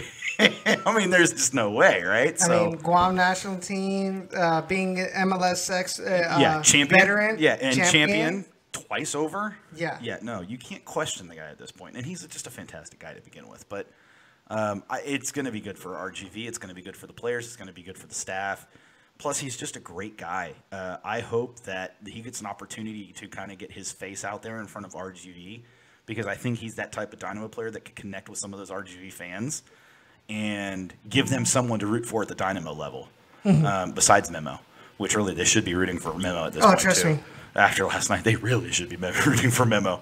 So I think at the end of the day, regardless of how long he's there, regardless of how many minutes he plays for RGV, just his presence there is a big deal. So that's my take on it. Jacob? Yeah, exactly. Sorry, that just sounded like that was all you were going to say. Yep, exactly. On to the next. Okay, cool. Well, yeah, it's been this long wait for AJ De La Garza for him to come back from the season-ending injury that was exactly that. And of course, it's been a ridiculous season with everyone injured. Yes, everyone. From the right back position. You don't understand how many nights for a game I've been so frustrated with the lineup because of given the fact that everyone has been injured. It's been the worst luck. I've never seen anything like that. Well, maybe just one team, aka Arsenal, a couple of seasons ago, where they actually ended up finishing like 4th or so. That is the truth right there. They did have a lot of injuries, maybe not in the exact same spot, but with the whole lineup. So it's crazy. And for him to get these minutes back at a place like RGVFC, we will see him down in the RGV, in my opinion, longer than we had seen Lundqvist, Wenger, and all these other players that played down here. Because given the fact he still has to rehabilitate more than the other players. Absolutely. Given the fact that we'll most likely will most likely end up seeing Remick here, maybe even at the end of the season, because if I'm not mistaken, he's practicing with the Houston Dynamo at the moment. He can't go down to RGV this season because he's on the season-ending injury list. He can go practice, but he can't play. Because he's not part of the MLS roster. Well, not only that, he's on the season-ending injury list. He's not allowed to play. Okay, I see. So, not USL or MLS. I mean, he can go play indoor soccer, but that's not happening. Yeah, and that's worse. Yeah, most likely going to get injured again, especially his injury. Oh, man. Anyways, Ray? Yeah, well, a couple of points. I'm trying to keep it rolling. You guys were talking about the strains and all these calf injuries and leg injuries. You know, there was a player on Manchester City, and Fabian Delph, if I'm not mistaken, he would always cut up his socks. And one of the points that he had mentioned was that these newer socks that are coming out for these soccer players, they just seem to be very, very tight on the legs, causing somewhat to stop like the circulation. And maybe he may be onto something because he's a player that has suffered from leg injuries and especially calf strains. And Houston being a very hot place that it is, maybe it might have to do something with the fabric of the socks that they're wearing, causing some of these injuries that they go so high up on the leg and probably stop the circulation. That's on one point. And then the next point I wanted to bring up on De La Garza specifically, is he going to be training with RGV, or is he going to be continuing his rehab work with Houston, and then possibly the night before the game make the trek down here? How is that going to work? He's going to train with RGV next. Okay. I'm just making it easy for you. He's training with RGV. Like I said, I don't know if it's going to happen for the Sacramento match, and I would suspect this part of the week and him possibly not making it there in time. I don't think it's for the Sacramento match, but I do think he begins training with the team beginning next week. Don't quote me on that. Someone's listening. Don't go to your friends and start spreading the rumor. Just know that that's what I've heard is probably the case. Mm-hmm. Okay. No, I'm just curiosity killed a cat there. Oh, of course. On that question, because we've seen it with Luis Heel, you've seen it with Wenger, you've seen it with Lundqvist, with Jared Watts, with Michael Nelson, where they get sent down, but they practice all week with the Dynamo. Night before the game, they come down, play their game, and then go back up once again. Yeah, but the difference is those guys were coming off of, they were already playing in the MLS season. They had the entire preseason, and then they came down, to train. This time, AJ is trying to get back to match speed, so that means he's going to be. I actually expect him to get a few matches with RGV as well, just because that's a good stepping stone to get back to MLS speed as well. You can't really, capture game speed in practice, and you play the practice scrimmage matches, things like that, and that helps. But if you can get a few USL matches in there too, that gets you that extra stepping stone, just to give yourself that confidence and that extra, boost to know that, hey, I'm, nearly there. Okay. Okay. So, Edson, you didn't say what you thought on AJ. I think it's huge. It's going to be a huge plus. It's going to be huge. It's going to be huge addition for Rio Grande. I think, like you said, it'll help bridge a connection between Dynamo and RGV. If AJ De La Garza is expected to be at Rio Grande Valley longer than just 1 week, which it appears that might be the case. Yep. So I'm looking forward to seeing how Kai Green and how Manny Padilla will react, how they're going to learn with the addition. Well, and it's not just them. Remember, AJ can also play left back as well, so you're also getting the benefit of the left backs being able to have that veteran leadership as well. So with that being said, I had this question, comment, story thrown at me. It's a pretty long text message, actually. And it's the perfect segue between the two shows. So I wanted to use this as an opportunity. I'm going to tease it now. I'm going to let Ray give his thoughts on it, and then I'm going to let Jacob, and then we'll cut to a break, switch shows, and then you and I will talk with Jacob, and so we'll answer it. So I'm going to read this off. Let me read this off. It's pretty long, so I apologize, but it's good. In the past, when we didn't have affiliates, and this is referring to the Dynamo, when the Dynamo didn't have any USL affiliates, and after the Reserve League, the Dynamo had to kind of use things like Open Cup and friendlies and charity matches to get minutes for players who normally wouldn't see the pitch because they're deeper down the bench. Well, now we've had the Dynamo have had RGV for 3 seasons, and we're starting to reap some of the benefits of getting players meaningful minutes in real game situations and not having to waste a tournament like the Open Cup to play the youngsters. So at this point, should the Dynamo fans from here on out expect a quarterfinal or semifinal run from the Dynamo consistently?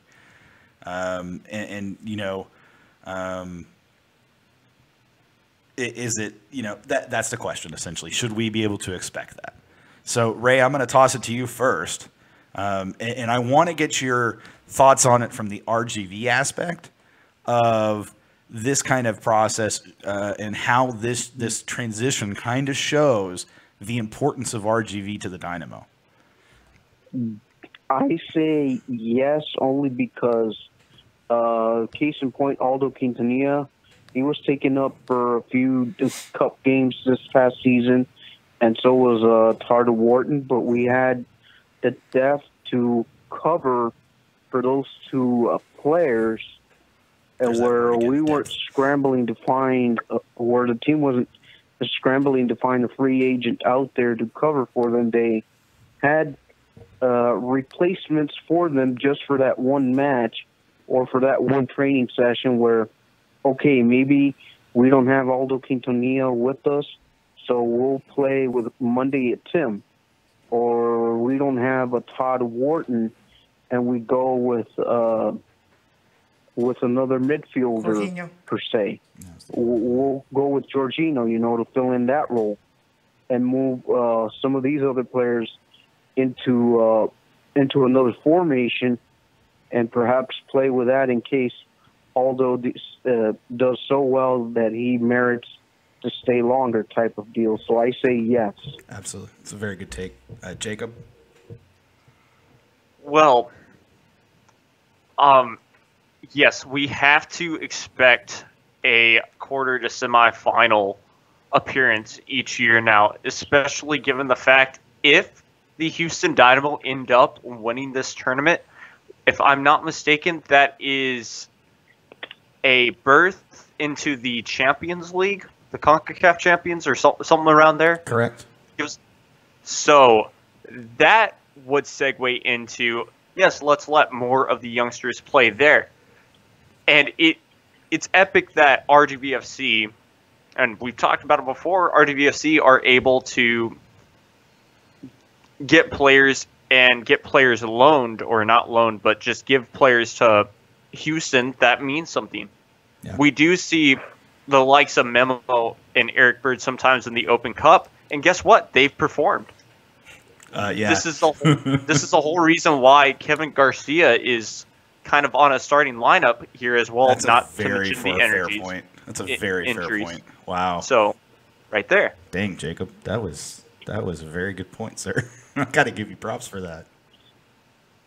Because we ended up with what, 3 RGV players? Yes. That played last night, 2 of which started.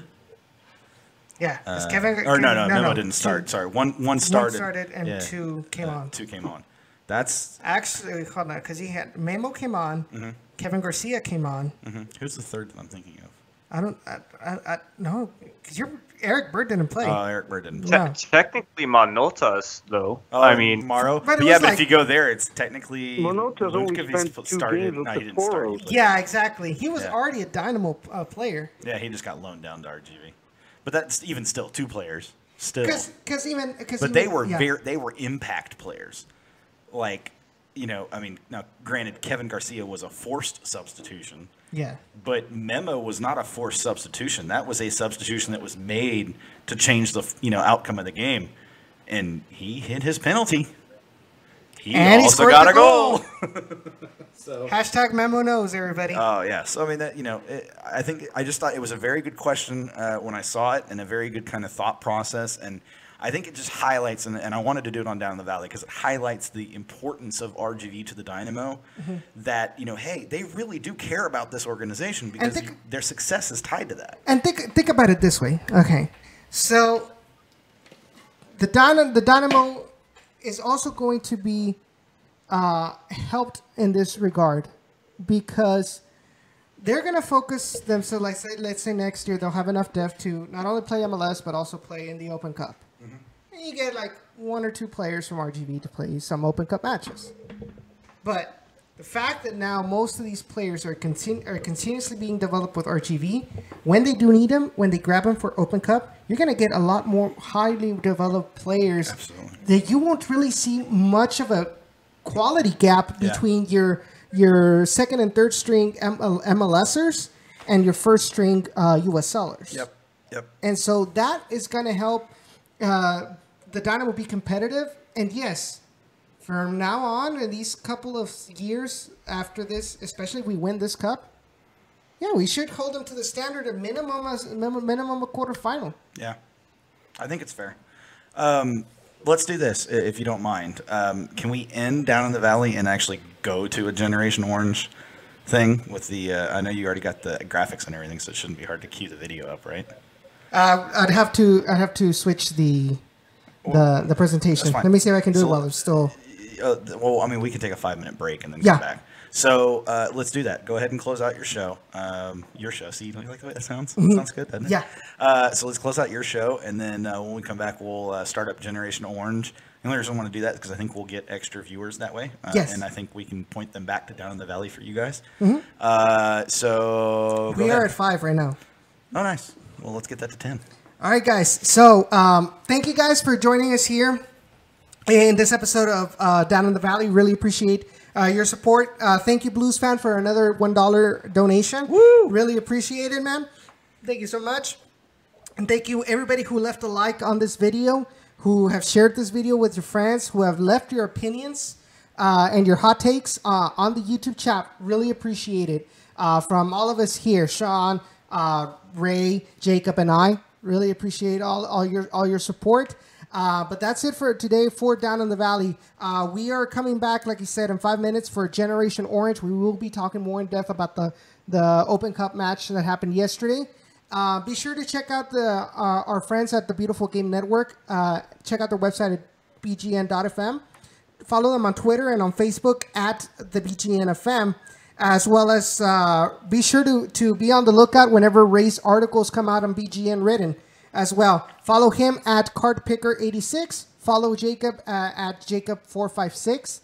And be sure to check out all our podcasts on SoundCloud, iTunes, Google Play Store, Stitcher, as well as on YouTube and on downintheRGV.com whenever we do have articles posted up there as well. Also, be sure to subscribe to Down in the Valley Gaming.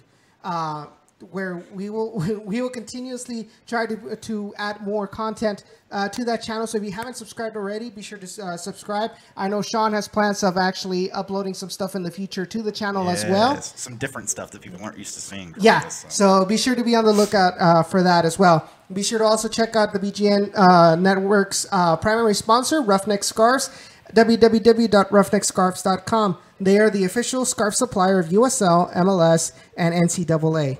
So we'll see you guys next Wednesday. There should be a Wednesday. I don't think there's any midweek matches that I don't know. Yeah. About. So next Wednesday at 7 p.m., be sure to join us for another episode of Down in the Valley, episode number 33.